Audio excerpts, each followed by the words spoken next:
Hi hello नमस्ते. मी मनीषा पुन्हा एकदा आपल्या नवीन ब्लॉगमध्ये तुम्हा सर्वांचं मनापासून स्वागत करते.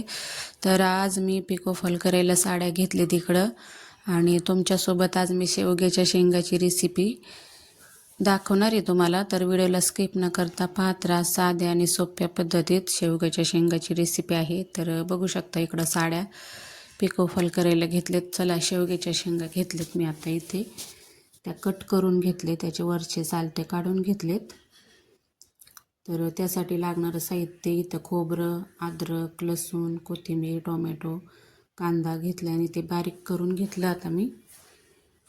आणि अगदी साध्या आणि सोप्या पद्धतीत असते माझी. मी काही त्याला शिजून वगैरे घेतलं नाही शेंगा, डायरेक्ट कच्च्या मी शिजायला टाकणार आहे. आणि मसाला पण कच्चाच वाटण केलं आहे मी. तर बघू शकता आता हा तेलात परतून घेते मी मसाला. आणि कच्चं वाटण तेलात चांगलं परतून घेतलं. आणि कच्च्या शेंगा तर तुम्ही एकदा नक्की ट्राय करून बघा, खूप छान भाजी लागते.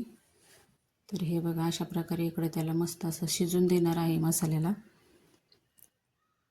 चांगलं तेल सुटेपर्यंत त्याला परतून घ्यायचं आहे. तर बघू शकता मस्त असं तेल सुटलेलं आहे. तर आता याच्यात मी शेंगा घालणार आहे आणि कच्च्या इथं धुवून ठेवलेल्या आहेत, बघू शकता. चवीनुसार मीठ वगैरे सगळं टाकून घेतलं मी. आणि आता हे शेंगामध्ये मी गरम पाणी केलं एका बाजूला, ते गरम पाणी मी टाकणार आहे. आणि जेवढी आम्हाला भाजी पाहिजे रस्सा तेवढी ठेवणार आहे. तुम्ही पण तुम्हाला जेवढी पाहिजे तेवढी करू शकता. तर बघू शकता मस्त अशा फ्राय झाल्या. तर आता याच्यात मी पाणी ओतून घेते ते गरम. तर हा माझा व्हिडिओ तुम्हाला कसा वाटला कमेंट करून नक्की सांगा. शेअर करा, सबस्क्राईब करा व्हिडिओला. तर बघा हे अशा प्रकारे शेंगाची भाजी आता त्याच्यातच शिजून निघणार शेंगा. इकडे मी भात टाकला बनवायला.